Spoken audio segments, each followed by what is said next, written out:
Bonjour à tous, j'espère que vous allez bien. Aujourd'hui, on va installer une prise connectée sur mon système de domotique iDomus.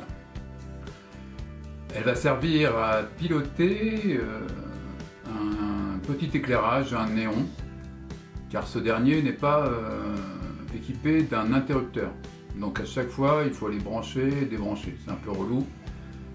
Donc comme je suis équipé d'un système domotique, autant l'utiliser. Donc cette prise est un plug AN180-6 de l'associé Everspring. Elle est en Z-Wave+. C'est un module on-off. Allez, on va faire le déballage. À tout de suite.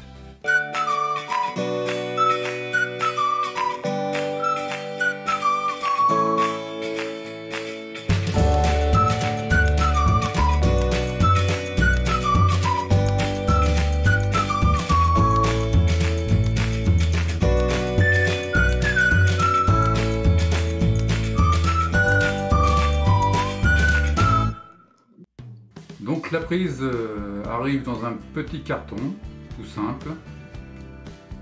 Elle est emballée dans un sachet plastique avec deux notices, une en français et une en anglais.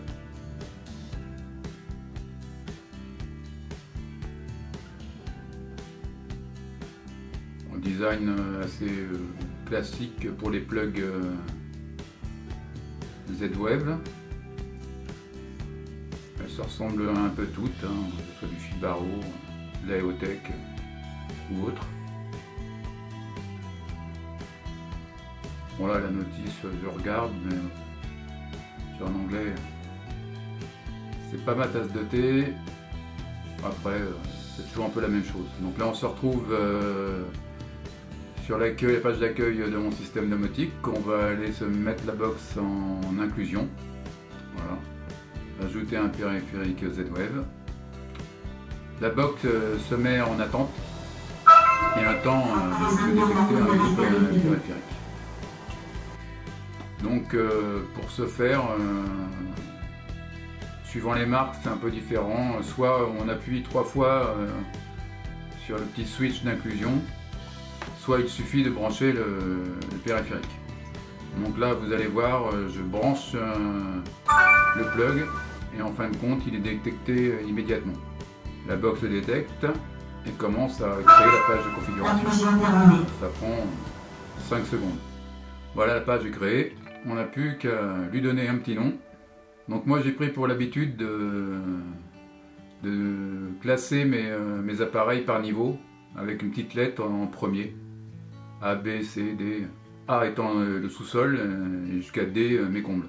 Ce qui permet après de s'y retrouver plus facilement quand on cherche un appareil. Donc là il faut l'affecter à une pièce. Donc ça va aller dans la pièce de mon fils. J'avais déjà créé la pièce. Donc voilà, c'est tout simple. Mais je ne vais pas créer l'icône. On verra comment créer l'icône tout de suite après. Hop, on n'oublie pas à chaque fois qu'on change un paramètre de sauvegarder.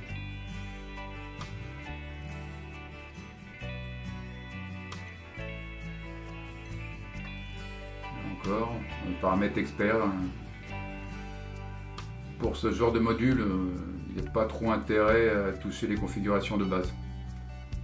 On peut juste avoir accès à la documentation du module via la boutique, enfin le store iDomus.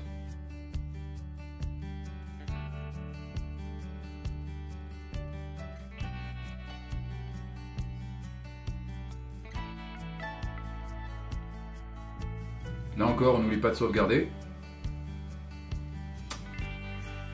Hop. Donc comme c'est un module on-off, il y a deux valeurs, on et off, et avec là on voit les deux icônes basiques créées par le système iDomus. Donc là vous allez voir, on va les personnaliser avec des petits widgets créés grâce à l'appli iDomus.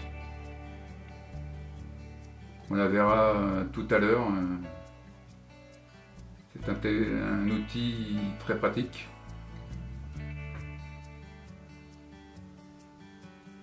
voilà, je clique sur l'icône correspondant au petit éclairage en off et je refais la même chose pour la position on. Voilà, c'est mieux que les deux petites icônes de lampe là, allumées et éteintes.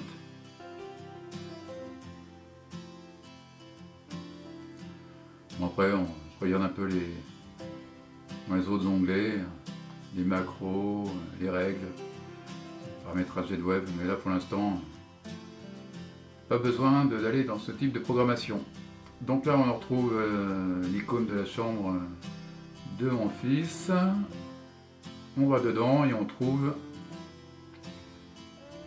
le petit module avec position on. Voilà, la prise s'allume. Petite LED le confirme. Petite LED bleue. Elle reste pas allumée tout le temps. Donc là je vais rééteindre et je vais rallumer. Bien changement d'icône. Voilà, c'est ce petit effet. C'est on.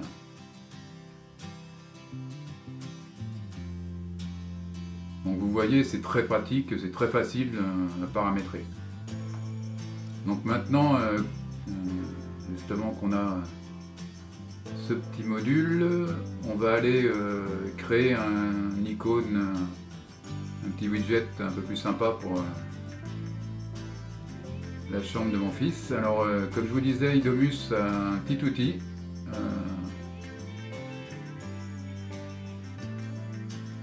Pour aller sur le site Idomus, l'icône designer.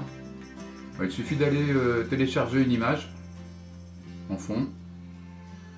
Donc moi j'avais pris une photo de la chambre de mon fils, je la mets. Et voilà, l'icône se crée. Bon, il y a des paramètres comme les arrondis et autres. On peut même rajouter du texte dessus. C'est avec cet outil que j'ai créé les deux petites icônes pour la position on et pour la position off. Hop, là on nomme l'icône et on le télécharge. Et il va directement se mettre dans la liste des icônes que vous créez avec Idomus.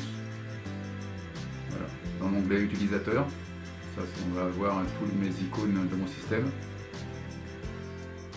Et il suffit d'aller le chercher. On va aller le prendre. Voilà. Il se met directement. Voilà, on n'oublie pas de sauvegarder aussi. Et on va retourner sur la page d'accueil.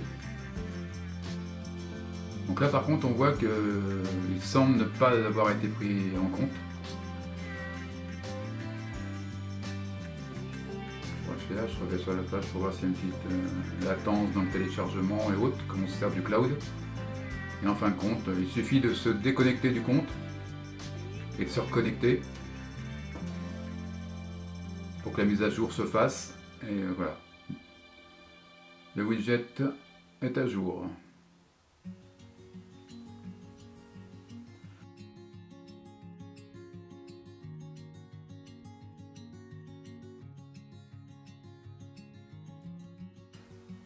Donc maintenant on a la pièce, on a la prise.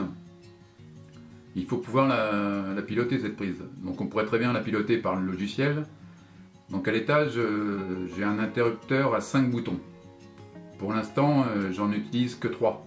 Donc on va en configurer un supplémentaire pour pouvoir allumer et éteindre le plug. Donc il se paramètre avec des règles. Donc on crée une nouvelle règle. Là aussi il faut bien nommer la règle selon son action, parce que après sinon on peine un peu à les retrouver. Donc plus le libellé est parlant, mieux c'est. Alors les critères, il faut, hop, donc là il faut que j'aille chercher mon interrupteur 5 boutons. Ouais, chercher, vous voyez, ça va vite les modules et autres périphériques Z-Wave. Donc si on les numérote mal, on les libelle mal, on a du mal à les retrouver après. Donc là, si l'inter 5 boutons qui est placé en mezzanine devient égal au bouton numéro 5, ce qui correspond à un appui court, je lui demande via l'action d'aller allumer le plug.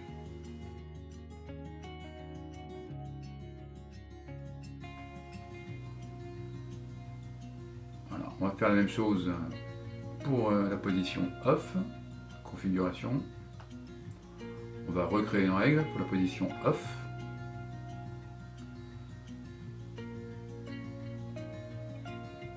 Idem, là le libellé, il faut qu'il soit parlant, donc on reprend le libellé précédent mais on le passe en position off.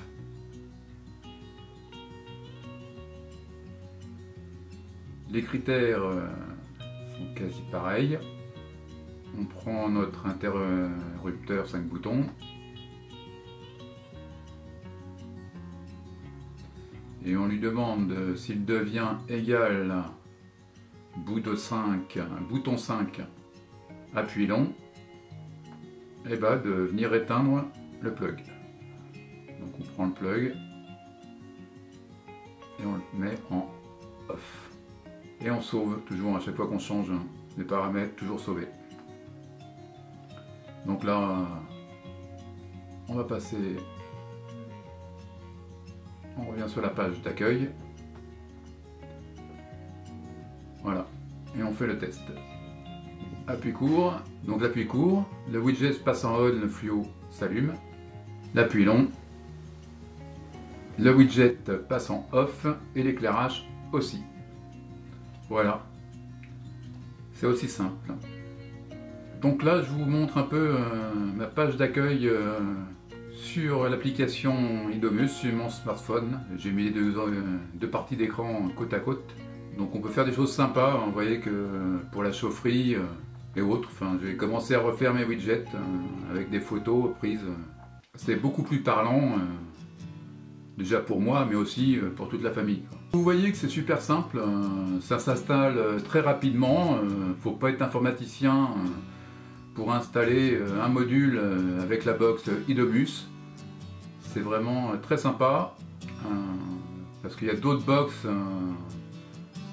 qui sont plus compliquées. Enfin, il faut vraiment être dedans tout le temps. Là, j'en fais pas tous les jours de la domotique, donc juste ponctuellement, et j'ai pas besoin de me creuser la tête à chaque fois de savoir comment il faut faire pour écrire des lignes de programme et autres. C'est super simple. Donc j'espère que cette petite vidéo toute simple